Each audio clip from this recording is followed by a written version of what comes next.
గంధర్వ మహల్ ఇలాగే శిథిలం అయిపోతుంది అనుకున్నాను. కానీ ఇన్నాళ్లకు కలకల్లాడుతూ మళ్ళీ చూశాను. మళ్ళీ ఇంట్లోకి అడుగుపెట్టి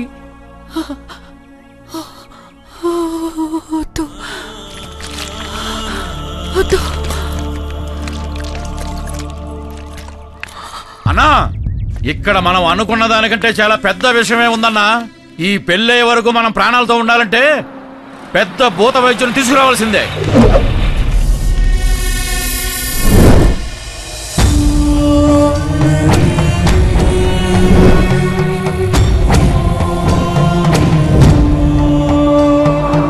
నాలుగు దశాబ్దాల క్రితం ఇక్కడ 3 అకాల మరణాలు సంభవించాయి. 1813, 18-9 భారతీయులు అదృష్టంగా భావించే సంఖ్య. శుభం 13 విశృంఖల నాగరికతతో విర్రవీగే పాశ్చాత్యులను సైతం గడగడలాడించిన సంఖ్య. అశుభం. ఈ సంఖ్యలో ఉన్న శుభ అశుభాల్లాగానే ఈ మహల్లో ఎప్పుడూ మంచి చెడు ఎదురుపడుతూనే ఉంటాయి. అద్భుతమైన ముఖవర్చస్సు, ఆ చూపులో తేజస్సు, అణువణువున ఉట్టిపడే రాజసం. నమ్ముకున్న వారికి దేవుడు, నమ్మక ద్రోహుల పాలిట యముడు.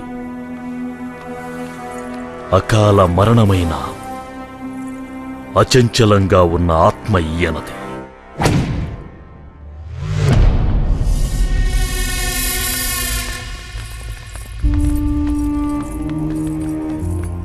స్వామి, మీతో మాట్లాడడానికి వచ్చాను.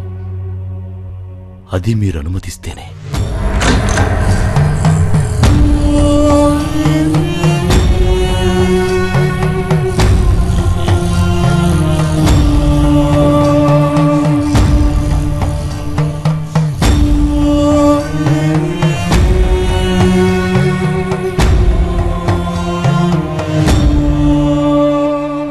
స్వామి, అందరూ భయపడుతున్నారు. మీ మనవరాలు పెళ్లి, మీరున్నారన్న ధైర్యం మీ అబ్బాయికి కావాలి.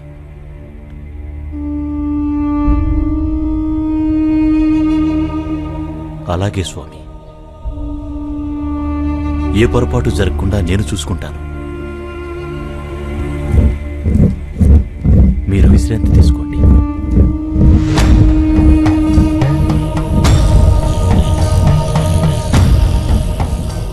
స్వామి, ఇక ఈ పెళ్లికి ఏ అడ్డంకి లేనట్టేనా?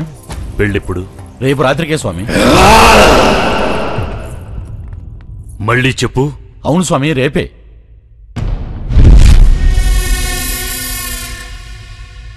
పెళ్ళెక్కడా? ఇంకెక్కడ స్వామి, గంధర్వ మహల్లోనే. నా ప్రేమ ఓడిపోకూడదు. ఇక్కడ పెళ్ళంటూ జరిగితే నాకు అమృతవల్లికే జరుగుతుంది. మన మధ్య ఎవడడ్డొచ్చినా చంపేస్తాను. దాసు, ప్రేతపీఠం.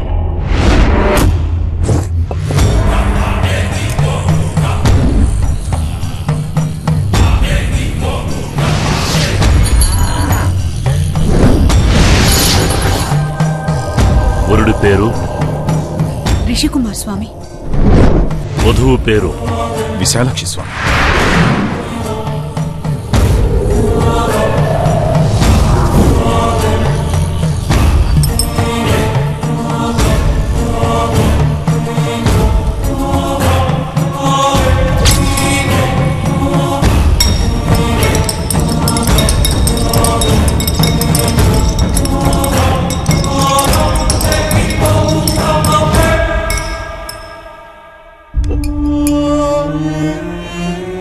నాకు తెలుసు స్వామి, గంధర్వ మహల్లో పెళ్ళంటే నువ్వు తప్పకుండా వస్తావని. వీడెవడో తెలుసా? ఫణీంద్ర భూపతి. వీడు బతికుండగానే రాక్షసుడు. 40 ఏళ్లుగా ఈ ఇంట్లో పెళ్ళంటూ జరిగితే తనదే జరగాలని ప్రేతాత్మగా ఉన్నాడు. దీన్ని ఈ అమావాస్యకి శ్మశానంలో పూడ్చిపెట్టాలి. అంతవరకు జాగ్రత్త. రేపు ఏ రోజో తెలిసే ముహూర్తం పెట్టారా రాయుడు స్వామి? తెలుసు స్వామి, మా నాన్నగారు మరణించిన రోజు. మరి తెలిసి కూడా ఎందుకు పెట్టారు? అది పెట్టించింది బుజ్జిగారేనండి. అంటే బుజ్జిగారే ఆ ముహూర్తం పెట్టించారండి. బుజ్జిగారు, బుజ్జిగారు! మర్చిపో, ఆశ వదులుకో. నీ చేతులతో కుదిర్చావు. కళ్యాణం అయ్యేంత వరకు కాని పనులు మానుకో. కాటికి వెళ్ళవలసి వస్తుంది. ఇన్ని దెబ్బలు తిన్నాక కూడా మాకు బుద్ధి రాదంటాడే. మాట్లాడండి బుజ్జిగారు, మాట్లాడండి. నువ్వు కూడా మనుషులతో పశువులతో ఆడుకున్నట్టు ఆత్మలతో ఆడుకోకు. ఆయుష్కే ప్రమాదం.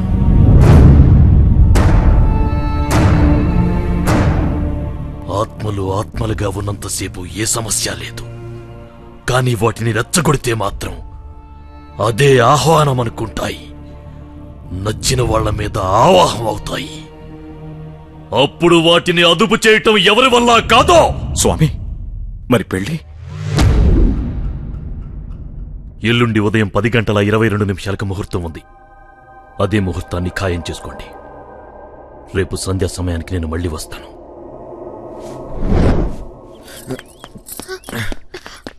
ఏంటి, ఏమైంది? నీతో ఒక విషయం చెప్పాలి. నాకు ఏదో భయంగా ఉంది. ఆ పూత వైద్యుడు నన్నే టార్గెట్ చేసి మాట్లాడాడు. నీ టెన్షన్ నాకు అర్థమైందిరా. ఇంతకు ముందు మహల్ మీద ఆశపడినందుకు నిన్ను కొట్టారు. ఇప్పుడు నన్ను ప్రేమిస్తున్నందుకు చంపేస్తారేమోననేగా నీ భయం? అది కాదు. నీ భయం పోవాలంటే నా దగ్గర ఒక మందు ఉంది.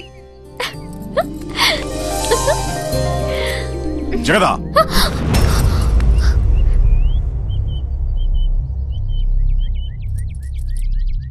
మీ తల్లిదండ్రులు పిలిపించు, మాట్లాడాలి. నాన్నా, నీ కోరిక నీ మనవడు నెరవేర్చబోతున్నాడు. గంధర్వ మహల్ నుండి పిలుపొచ్చింది. వెళ్తున్నాం. చిన్న వయసు, తెలియక వీడేదైనా తప్పు చేసి ఉంటే శేషయ్య మనవడిగా వీడిని క్షమించండి. మా శేషయ్య గారి కుటుంబం మళ్లీ నాళ్ల తర్వాత ఇక్కడికి రావడం నాకు చాలా సంతోషంగా ఉంది. ఆడపిల్లను కాకపోయి ఉంటే నేను మా నాన్నగారిలా ఇక్కడే ఉండి మీ వంశానికి సేవ చేసుకునేదాన్ని. ఆ అవకాశం నాకు లేకపోయినా నా కొడుక్కి దక్కింది.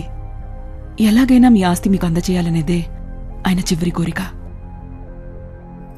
అందుకోసమే వీడిక్కడికొచ్చాడు. చూడు సుగుణ, మీకు ఆస్తి పంచివ్వడం కూడా మా నాన్నగారి చివరి కోరిక. అయినా మిమ్మల్ని ఇక్కడికి పిలిపించింది ఈ లావాదేవీలు చూడ్డానికి కాదు, వీళ్ళిద్దరి పెళ్లి విషయం మాట్లాడడానికి. ఏంట్రా ఇది?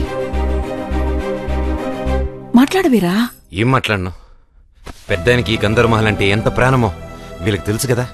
అది పిల్లలు కట్నంగా ఇవ్వకుండా వాళ్ళ ఆస్తి వాళ్ళు తిరిగి తీసుకుంటే వీళ్ళిద్దరికీ కష్టం లేకుండా హ్యాపీగా పెళ్లి చేయించాను ఒక ఆలోచన కూడా ఉండదు. తిను చదువుకుందనే మాటే తప్ప తాత సొమ్ము మొత్తం అక్కకిచ్చేస్తుందంట. మొత్తం ఇచ్చేసి నువ్వు ఎవరినో పెళ్లి చేసుకుని వెళ్ళిపోతావు. ఆ తర్వాత వీళ్ళిద్దరి పరిస్థితి అంటే ఆలోచించావా? అందుకే బంధుత్వంతో అయినా మీ ఆస్తి మీకు చెందాలని జగద్ని ప్రేమించే ధైర్యం చేశా. క్షమించు. చూసేవమ్మా, ఇంతకన్నా మంచల్లోని నేనెక్కడ తేగలను? అది కాదు. కాదనకమ్మా, మీకంటే కావలసిన వాళ్ళు నాకు మాత్రం ఎవరున్నారు చెప్పు. మీ ఇష్టం.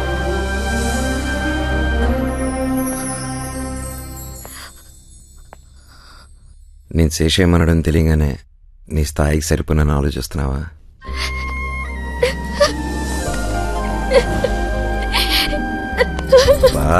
ఇప్పుడు ఏమైందని బాధపడుతున్నావు? బాధ కాదు, భయం. నేనుండగా భయం ఏంటి?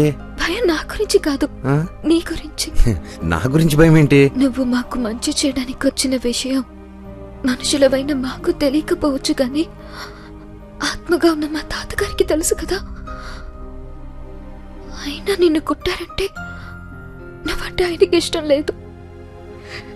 ఇప్పుడు మన పెళ్ళంటే ఆయన నిన్ను బ్రతకనెవరు. నువ్వు అవేం ఆలోచించుకో, పెళ్ళాక అన్నీ అవే సర్దుకుంటాయి. వద్దు, మన పెళ్లి జరగకపోయినా పర్వాలేదు, నువ్వు ప్రాణాలతో ఉండడమే నాకు కావాలి. అయితే ఇప్పుడేంటి? పెద్ద ఆయన వచ్చి పెళ్లి చేసుకోమని చెప్తే కానీ చేసుకోవా? నీ లైఫ్ ని రిస్క్ లో పెట్టి ఈ పెళ్లి నాకొద్దు. అయితే ఆయన ఒప్పుకుంటే చేసుకుంటావా? నాకు 2 నిమిషాలు టైం. ఆయన ఒప్పించి తీసుకొస్తా.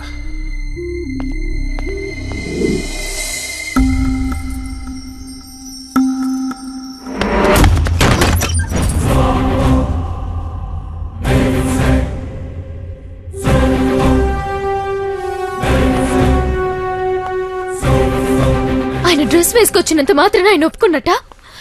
నా మాట విని నువ్వు ఇక్కడి నుంచి వెళ్ళిపో. బా జగదా, పెద్ద నన్ను కొట్టలేదు.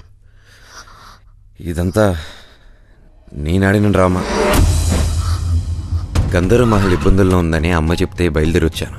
మిమ్మల్ని ఇబ్బంది పెట్టే వాళ్ళకి ప్రాణభయం పెట్టి కంట్రోల్లోకి తెచ్చుకున్నాను. పెద్దాయనికి ప్రాణమైన ఈ మహల్ కట్నంగా ఇస్తున్నారని నిద్రపట్టలేదు.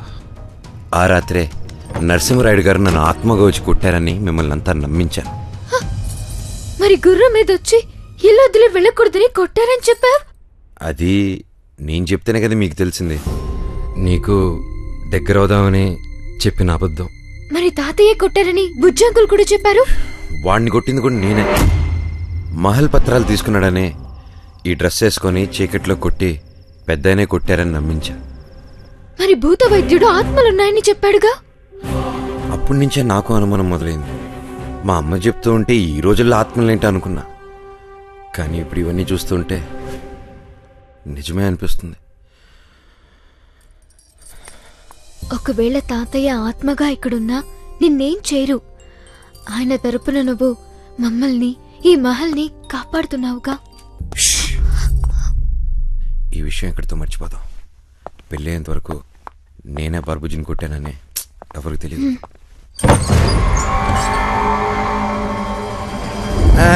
బుజ్జి గారు, ఇది వాళ్ళ తాతగారిది. ఒకసారి ట్రై చేయమంటేను కదా కదా.